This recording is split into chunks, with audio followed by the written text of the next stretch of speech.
بسم اللہ الرحمن الرحیم ان اللہ وملائکتہ یصلون علی النبی یا ایہا الذین آمنوا صلوا علیہ وسلموا تسلیما ان الذین یؤذون اللہ ورسولہ لعنہم اللہ فی الدنیا والآخرہ وأعد لهم عذابا مہینا۔ صدق اللہ العظیم۔ معزز سامعین، یہ سورۃ احزاب ہے، پارہ نمبر 22 ہے اور آیت نمبر 56 57 میں نے آپ کی خدمت میں تلاوت کی ہیں۔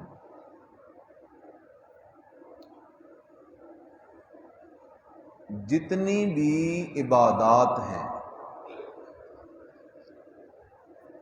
نماز ہے، روزہ ہے، حج ہے، زکوٰۃ ہے، تلاوت ہے، نذر ہے، نیاز ہے،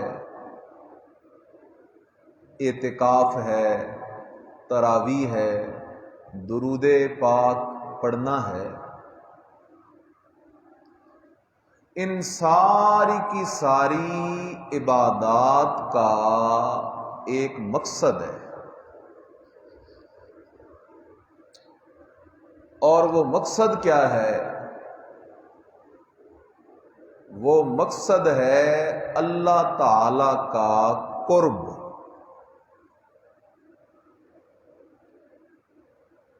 انسان جب صحیح معنوں میں عبادت کرنے لگ جائے تو دن بدن وہ اللہ کے قریب ہوتا جاتا ہے، اور شیطان کے کاموں سے انسان دور ہوتا جاتا ہے، اور رحمان کی جو باتیں ہیں، جو احکام ہیں، بندہ ان کے قریب ہوتا جاتا ہے۔ تو یہ عبادات کا ایک بہت بڑا مقصد ہے۔ اب اگلی بات جو بڑی ضروری ہے کہ اللہ کا قرب نصیب کیسے ہوگا؟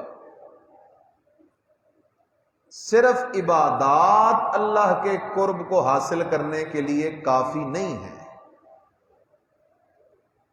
عبادات تو یہودی بھی کرتے ہیں، عیسائی بھی کرتے ہیں، مشرکین مکہ بھی عبادات کیا کرتے تھے، بلکہ کچھ عبادت کرنے والوں کے بارے میں تو اللہ نے عجیب و غریب قسم کا ایک اعلان کیا ہے۔ فرمایا عاملۃ ناصبہ تصلی نارا حامیہ۔ کچھ عبادت گزار ایسے بھی ہیں کہ ان کی عبادت نے انہیں تھکا دیا ہے،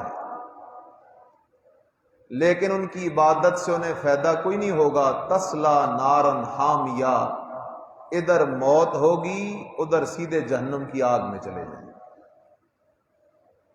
سیدنا حضرت عمر فاروق رضی اللہ تعالی عنہ کا ایک علاقے سے گزر ہو رہا تھا تو دیکھا کچھ لوگ سخت دھوپ میں بیٹھ کے اللہ کی عبادت کر رہے تھے،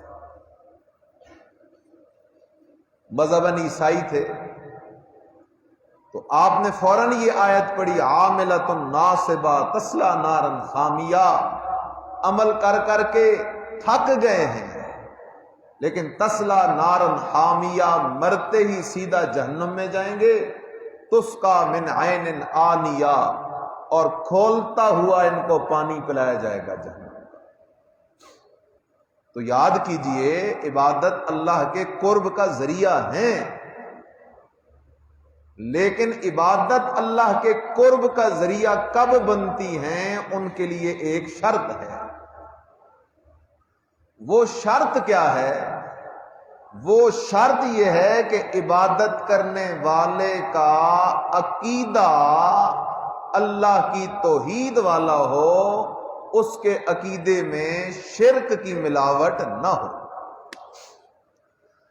اگر ایک بندے کے عقیدے میں شرک کی ملاوٹ ہے، وہ جتنی بھی عبادات کرے اس کی کوئی عبادت بھی اللہ کے ہاں قبول نہیں ہوتی۔ قرآن مجید نے اس مسئلے کو بڑے مقامات پہ ذکر کیا ہے۔ یہاں سورہ بنی اسرائیل میں الہ العالمین نے اس بات کو ذکر کیا ہے، قُلْ هَلْ نُنَبِّئُكُمْ بِالْأَخْسَرِينَ أَعْمَالًا الَّذِينَ ضَلَّ سَعْيُهُمْ فِي الْحَيَاةِ الدُّنْيَا وَهُمْ يَحْسَبُونَ أَنَّهُمْ يُحْسِنُونَ صُنْعًا۔ اللہ کہتا ہے میرے پیغمبر اپنے ان امتیوں کو یہ بات سمجھا دو، هَلْ نُنَبِّئُكُمْ بِالْأَخْسَرِينَ أَعْمَالًا، او میرے امتیوں کیا ہم تمہیں خبر دیں کچھ ایسے لوگوں کی، بالاخسرین اعمالا، جنہوں نے اپنے عملوں کے معاملے میں بڑا گھاٹا کیا ہے، بڑا نقصان کیا ہے۔ الذین ضل سعیہم فی الحیات الدنیا، وہ لوگ جو اپنی ساری عبادت، اپنی ساری کوشش، اپنی ساری محنت دنیا کی زندگی کے اندر گنوا کے آ گئے، وَيَحْسَبُونَ أَنَّهُمْ يُحْسِنُونَ صُنْعًا، اور دنیا میں سوچا یہ کرتے تھے کہ ہم بڑے نمازی ہیں، بڑے حاجی ہیں، بڑے تہجد گزار ہیں، بڑے روزے دار ہیں، بڑے صدقے خیرات کرنے والے ہیں۔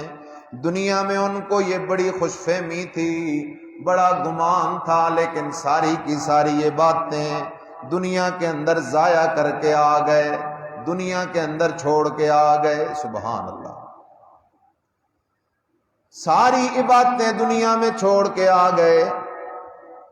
یہ سورہ کہف ہے، آیت نمبر 103 ہے۔ ساری عبادتیں دنیا میں رہ گئیں۔ قرآن کا یہ انداز تو دیکھو نا، سبحان اللہ۔ قُلْ هَلْ نُنَبِّئُكُمْ بِالْأَخْسَرِينَ أَعْمَالًا، اللہ کہتا ہے کچھ لوگ ہیں انہوں نے عملوں میں بڑا نقصان اٹھایا ہے۔ الذین ضل سعیہم فی الحیات الدنیا، ان کی دنیا میں کی ہوئی ساری عبادتیں، ساری کوششیں دنیا میں ضائع ہو گئیں، اور وہ گمان کیا کرتے تھے ہم نے بڑی نیکیاں کی ہوئی ہیں۔ اللہ یہ کون لوگ ہیں؟ فرمایا اولئک الذین کفروا بآیات ربہم، یہ وہ لوگ ہیں جنہوں نے اپنے رب کی آیتوں کا انکار کیا تھا۔ قرآن مجید میں جگہ جگہ اللہ یہ بات چلاتا ہے، وَإِذَا تُتْلَىٰ عَلَيْهِمْ آیَاتُنَا بَيِّنَاتٍ، کہ ان کافروں کو ہماری آیتیں برداشت نہیں ہوتی۔ مفسرین لکھتے ہیں مشرکین مکہ کے سامنے جب نبی علیہ السلام نماز والی آیتیں پڑھتے تھے وہ بڑے خوش ہوتے تھے، کیونکہ وہ نماز تو پہلے سے پڑھنے کے عادی تھے۔ روزے والی آیتوں پہ بڑے خوش ہوتے تھے، زکوٰۃ والی آیتوں پہ بھی خوش ہوتے تھے، حج والی آیتوں پہ بھی بڑے خوش ہوتے تھے، معاملات والی آیتوں پہ بھی بڑے خوش ہوتے تھے۔ وہ کون سی آیتیں تھیں جنہیں سن کر مشرکین مکہ غصہ ہوا کرتے تھے، پریشان ہوا کرتے تھے؟ تو میرے بھائی خیال کر، وہ آیتیں تھیں اذا ذکرت ربک فی القرآن وحدہ، جن آیتوں میں اللہ کی توحید کا مسئلہ بیان کیا جاتا تھا۔ وہ کہتے تھے اے عبداللہ کے شہزادے، جو مسئلہ تیرے جی میں آئے بیان کر، ہمیں تجھ سے بھی پیار ہے، تیری باتوں سے بھی پیار ہے، لیکن ایک مسئلہ چھوڑ دے، جب تو صبح و شام یہ کہتا ہے لا الہ الا اللہ، لوگو اللہ کے سوا الہ حاجت روا، مشکل کشا، نفع نقصان کا مالک کوئی نہیں ہے، تیرا یہ مسئلہ میں برداشت نہیں ہوتا۔ دیکھ نہ سورہ حج، آیت نمبر 73۔ میرے بھائی عبادتوں سے قرب ضرور ملے گا، لیکن شرط یہ ہے کہ عقیدہ ہو لا الہ الا اللہ والا۔ اس لیے شیخ عبد القادر جیلانی رحمت اللہ تعالی علیہ وہ اپنی کتاب الفتح الربانی میں کہتے ہیں، اوے میرے مریدا، کلمہ صرف زبان سے نہ پڑھا کر، کلمہ دل سے بھی پڑھا کر۔ اب دل سے کون سا کلمہ ہے؟ ایک تو ہمارے دور میں رواج چل پڑا، لوگ کہتے ہیں دل خود پھڑکتا ہے، صحابہ کے دل نہیں پھڑکے ایسے۔ دل سے کلمہ پڑھنے کا مطلب یہ ہے کہ کلمے کو سمجھ کے پڑھنا۔ کلمہ کہتا کیا ہے؟ میرے نبی کی دعوت تھی لا الہ، سبحان اللہ، لا الہ، الہ کوئی نہیں، الہ کوئی نہیں، زمینوں آسمانوں کو پیدا کرنے والا کوئی نہیں، الہ کوئی نہیں، بارشیں برسانے والا کوئی نہیں، الہ کوئی نہیں، سبزے اگانے والا کوئی نہیں۔ 20ویں پارے کی ابتدا پڑھ رہا ہوں۔ الہ کوئی نہیں، دو رنگے دریاؤں میں پردے لگانے والا کوئی نہیں، الہ کوئی نہیں، دریا کے پانی پہ زمین کو ٹکانے والا کوئی نہیں، الہ کوئی نہیں، لاچار اور بے بس کی پکار سننے والا کوئی نہیں، الہ کوئی نہیں، روزی رزق کا بندوبست کرنے والا کوئی نہیں، الہ کوئی نہیں، غیب دان کوئی نہیں، مشکل کشا کوئی نہیں، حاجت روا کوئی نہیں، دلوں کے حال جاننے والا کوئی نہیں، بیٹے بیٹیاں دینے والا کوئی نہیں، بیماری لگانے ہٹانے والا کوئی نہیں۔ اللہ، اس لیے حضرت ابراہیم خلیل اللہ علیہ السلام سورہ شعراء میں کہتے ہیں اذا مرضت فہو یشفین، لوگوں میں ابراہیم اللہ کا خلیل ہوں، لیکن جب میں بھی بیمار ہو جاؤں تو میں اپنے آپ کو شفا نہیں دے سکتا، مجھے شفا بھی میرا اللہ ہی دیتا ہے، اور کوئی نہیں دے سکتا۔ تو نبی علیہ السلام نے یہ مسئلہ چلایا، لا الہ، الہ کوئی نہیں، سبحان اللہ۔ میں نبیوں کا سردار ضرور ہوں، آدم خلیل اللہ ضرور ہے، موسیٰ کلیم اللہ ضرور ہے، عیسیٰ روح اللہ ضرور ہے، سارے نبی اللہ کے پیارے ضرور ہیں، سارے ولی اللہ کے پیارے ضرور ہیں، فرشتے اللہ کی مقدس مخلوق ضرور ہیں، لیکن لا الہ، کوئی نبی الہ نہیں، لا الہ، کوئی ولی الہ نہیں، لا الہ، کوئی فرشتہ الہ نہیں، لا الہ، کوئی زندہ الہ نہیں، لا الہ، کوئی مردہ الہ نہیں، سبحان اللہ۔ اس لیے تو حاجی جب حج پہ نکلتا ہے، اللہ کے نبی نے فرمایا حاجیہ، عبادت تب قبول ہوگی پہلے عقیدہ بنا لا شریک لک، اللہ تیرا شریک کوئی نہیں ہے۔ اس لیے یاد کرنا، نبی علیہ السلام کہہ رہے ہیں لا الہ، الہ کوئی نہیں، کوئی نہیں، کوئی نہیں۔ صرف نبی علیہ السلام کی دعوت نہیں، کم و بیش 1.25 لاکھ پیغمبروں کی دعوت، 100 صحیفوں کی دعوت، 4 آسمانی کتابوں کی دعوت، کائنات کے ذرے ذرے کی دعوت، آسمان کو دیکھ تو وہ بھی چیخ رہا ہے لا الہ الا اللہ، نیچے آ چاند کو دیکھ، سورج کو دیکھ، ستاروں کو دیکھ، بادلوں کو دیکھ، ہواؤں کو دیکھ، نیچے آ پہاڑوں کو دیکھ، نیچے آ دریاؤں کو دیکھ، صحراؤں کو دیکھ، نیچے آ حیوانات کو دیکھ، جمادات کو دیکھ، نیچے آ بازار سے ملنے والی کھانے پینے کی ایک ایک چیز کو دیکھ، ذرے سے لے کر عرش تک ہر چیز کی یہ دعوت اور پکار ہے لا الہ الا اللہ۔ آسمان بھی کہہ رہا ہے مجھے بغیر ستونوں کے کھڑے کرنے والا کوئی نہیں مگر اکیلا اللہ ہے، چاند بھی کہہ رہا ہے مجھے یہ چمک اور دمک دینے والا کوئی نہیں مگر اکیلا اللہ ہے۔ سورج بھی کہہ رہا ہے مجھے یہ روشنیاں دینے والا کوئی نہیں مگر اکیلا اللہ ہے۔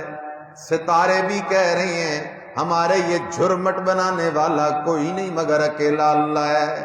نیچے آ نظر آ، جب بندہ سفر کرتا ہے جہاز کا اور جہاز بادلوں سے اوپر چلا جاتا ہے، نیچے بندہ دیکھتا ہے سفید قالین بچھا ہوا ہے بادلوں کا، بادل پانی سے بھرے ہوئے ہیں، پانی سٹور ہوا ہے، اوپر سے رسی بھی کوئی نہیں، نیچے سے سہارا بھی کوئی نہیں، فضا میں اللہ نے دریاؤں کے اوپر بادلوں میں پانی سٹور کر رکھا ہے۔ وہ بادل بھی کہہ رہے ہیں لا الہ الا اللہ۔ نیچے آ نظر آ، ہوا آتی ہے بارش سے پہلے، بشرم بین یدی رحمتی ہی، بارش برسنے پہلے سخت گرمی ہوتی ہے، ٹمپریچر 45-50 پہ پہنچا ہوتا ہے، ایک دم اللہ ٹھنڈی ہوائیں چلا دیتا ہے، ٹھنڈی ہوائیں چلتی ہیں اور سخت گرمی میں اللہ ٹھنڈ کا موسم بنا دیتا ہے۔ وہ ہوائیں بھی کہتی ہیں لا الہ الا اللہ۔ ذرا نیچے آ، اپنی جان میں غور کر، تیری میری جان بھی کہتی ہے، سر کے بال سے لے کر پاؤں کے ناخنوں تک، تیرے میرے بدن کا ایک ایک جوڑ کہتا ہے لا الہ الا اللہ۔ مجھے بنانے چلانے والا کوئی نہیں مگر اکیلا اللہ ہے۔ حتیٰ کہ زمین کے اندر تو دانہ ڈالتا ہے، وہ دانہ جب زمین سے نکلتا ہے تو بالکل سیدھا کھڑا ہو کر کہتا ہے لا الہ الا اللہ۔ مجھے زمین سے پیدا کرنے والا کوئی نہیں مگر اکیلا اللہ ہے۔ اسی بات کو نبی علیہ السلام سمجھانے کے لیے آئے ہیں۔ قرآن کہتا ہے یا ایھا الناس، او لوگو، ضرب مثل فاستمعوا له۔ سبحان اللہ، سبحان اللہ۔ اللہ کرے یہ مسئلہ سمجھ آ جائے، عبادتیں قبول ہو جائیں گی۔ قرآن میں اللہ نے مثال دی ہے نا، اللہ کہتا ہے مومن کی عبادتوں کی مثال ایسے ہے جیسے کھجور کے درخت کا پھل، کہ کھجور کا پھل سارا سال ختم نہیں ہوتا، اسی طرح مومن کی عبادتوں کا پھل بھی نہ دنیا میں ختم ہوگا نہ آخرت میں ختم ہوگا۔ اور بد عقیدہ شرک کے بیمار کی عبادت کی مثال ایسے ہے جیسے کہ ایک پودا جس کی جڑ کوئی نہیں، مثل کلمۃ خبیثۃ کشجرۃ خبیثۃ اجتثت من فوق الارض ما لها من قرار۔ اللہ کہتا ہے ایک پودا لگا ہوتا ہے، ہوا آتی ہے ادھر گرتا ہے ادھر گرتا ہے، جس کی بنیاد ہی کوئی نہیں۔ بد عقیدہ بندے کے اعمال کی مثال ایسی، اس کے اعمال ضائع ہو جاتے ہیں۔ پھر میرے رب نے مثال دی، فرمایا جس بندے کا عقیدہ ٹھیک نہیں، اس کے اعمال کی مثال، نماز روزے زکوٰۃ حج کی مثال ایسے ہے کرماد اشتدت بہ الریح، ڈھیر لگا ہو راکھ کا، طوفان آئے آندھی آئے ساری راکھ اڑ کے چلی جائے گی۔ اللہ کہتا ہے شرک کی آندیاں چلتی ہیں تو بندے کے سارے اعمال ضائع ہو جاتے ہیں۔ اب عقیدہ بنے گا کیسے؟ عقیدہ قرآن سے بنے گا۔ اب لا الہ الا اللہ اللہ اپنے انداز میں سمجھا رہا ہے، یا ایھا الناس، او لوگو، ضرب مثل فاستمعوا له، او لوگو، تمہارے عقیدے ٹھیک کرنے کے لیے میں اللہ ایک مثال دینے لگا ہوں۔ فاستمعوا له، کان لگا کے سنو۔ اللہ اکبر، اللہ جو مجھ سے آپ سے 70 ماؤں سے بھی زیادہ پیار کرتا ہے، اللہ کہتا ہے میں تمہارے عقیدے ٹھیک کرنے کے لیے، تمہارا ایمان بنانے کے لیے ایک مثال بیان کرنے لگا ہوں، کان لگا کے سنو۔ اللہ مثال کیا ہے؟ فرمایا ان الذین تدعون من دون اللہ لن یخلقوا ذبابا۔ سبحان اللہ کہتا ہے ان الذین، یقیناً وہ ہستیاں جنہیں تم پکارتے ہو، من دون اللہ، اللہ کے سوا، میں اللہ کے سوا تم جن کو پکارتے ہو، سبحان اللہ، سب آ گئے۔ عیسائی کہتے ہیں یا عیسیٰ مدد، یا مریم مدد، یہودی کہتے ہیں یا عزیر مدد، مکے والے کہتے تھے یا لات مدد، یا منات مدد، یا عزا مدد، یا حبل مدد. قوم نوح علیہ السلام والے کہتے تھے یا ود مدد، یا سوا مدد، یا یغوث مدد، یا یعوق مدد. آج کا میرا نادان دوست کبھی کہتا ہے یا پیر بابا مدد، کبھی کہتا ہے یا پیرانے پیر عبد القادر جیلانی مدد، کبھی کہتا ہے یا غازی مدد، کبھی کہتا ہے یا فاطمہ الزہرا مدد، کبھی کہتا ہے یا حسن مدد، کبھی کہتا ہے یا حسین مدد، کبھی کہتا ہے یا رسول اللہ مدد. اللہ کہتا ہے او میرا بندہ میری بات بھی تو سننا. ان الذین تدعون من دون اللہ، بے شک وہ سارے کے سارے جنہیں تم میرے علاوہ پکارتے ہو، چاہے کسی پیغمبر کو پکارو، ولی کو پکارو، پیر کو پکارو، فقیر کو پکارو، جن کو پکارو، فرشتے کو پکارو، سنو نا میری بات. اللہ کیا کہنا چاہتا ہے؟ فرمایا لن یخلقوا ذبابا، میرے سوا جنہیں تم پکارتے ہو وہ مکھی بھی پیدا نہیں کر سکتے. سبحان اللہ، یہ میرے رب کا فرمان ہے. مکھی بھی پیدا نہیں کر سکتے. خیال کرنا شیطان بڑا ظالم ہے. بعض اوقات دماغ میں آ کے گھستا ہے، کہتا ہے بادشاہو یہ تو نبیوں کی بے ادبی ہے کہ وہ مکھی نہیں پیدا کر سکتے، یہ تو ولیوں کی بے ادبی ہے. نہ میرے بھائی، یہ عین ادب ہے. کیوں؟ اس لیے کہ پیدا کرنا، خالق ہونا یہ نبیوں کا منصب ہے ہی نہیں، یہ ولیوں کا منصب ہے ہی نہیں. یہ منصب کس کا ہے؟ اللہ کا ہے. مجھے ایک بندہ کہتا ہے شاہ صاحب آپ جہاز نہیں اڑا سکتے، تو یہ میری کوئی توہین نہیں، میں مولوی ہوں، پائلٹ ہوں ہی نہیں. ایک ڈاکٹر کو کوئی کہتا ہے جی آپ ممبر پہ بیٹھ کے تقریر نہیں کر سکتے، کوئی توہین نہیں، وہ ڈاکٹر ہے، خطیب تو نہیں. اسی طرح نبی نبی ہے، خالق نہیں ہے. ولی ولی ہے، خالق نہیں ہے. خالق تو صرف میرا اللہ ہے. اس لیے میرے رب نے فرمایا لن یخلقوا ذبابا، میرے سوا جن جن کو تم پکارتے ہو وہ تو مکھی بھی نہیں پیدا کر سکتے. سبحان اللہ، مکھی نہیں پیدا کر سکتے. اللہ اگر اکیلے ہوں تو مکھی نہیں پیدا کر سکیں گے. اگر یہ سارے اکٹھ کر لیں، ایکا کر لیں، پھر تو مکھی بنا لیں گے. فرمایا نانا والا وجتمعولا، اگر اگلے پچھلے سارے اکٹھے ہو جائیں تب بھی مکھی نہیں پیدا کر سکتے. اور مکھی پیدا کرنا تو دور کی بات ہے. یسلبہم الذباب شیئا لا یستنقذوہ منہ، اللہ کہتا ہے جنہیں تم پکارتے ہو ان کے سامنے پلیٹ میں حلوہ پڑا ہو، کوئی کھیر پڑی ہو، مکھی آ جائے، ان کی اجازت اور پرمیشن کے بغیر ان کے سامنے سے وہ میٹھا اٹھا کے بھاگ جائے. جنہیں تم پکارتے ہو وہ تو اپنی چیز مکھی سے واپس بھی نہیں کروا سکتے. وَإِن يَسْلُبْهُمُ الذُّبَابُ شَيْئًا، اللہ کے قرآن کے ہر حرف میں ہدایت ہے. اللہ نے یہ نہیں کہا کہ مکھی مانگ کے لے جائے، نا، مکھی ضرور ہے، لیکن جتنے حیوان ہیں نا وہ مانگتے صرف کس سے ہیں؟ اللہ سے. اللہ کے سوا کسی سے نہیں مانگتے. یہ راہ راست سے ہٹ گیا ہے تو انسان ہٹ گیا ہے یا جنات ہٹ گئے. مکھی بھی غیر سے نہیں مانگتی. اللہ نے یہ نہیں کہا کہ اگر ان سے مکھی کوئی چیز مانگ کے لے جائے، یہ نہیں کہا ان یطلبہم الذباب شیئا، بلکہ فرمایا ان یسلبہم الذباب شیئا، اگر مکھی کوئی چیز چھین کے لے جائے، لا یستنقذوہ منہ، وہ اپنی چیز مکھی سے بھی واپس نہیں کروا سکتے. اللہ سمجھانا کیا چاہتا ہے؟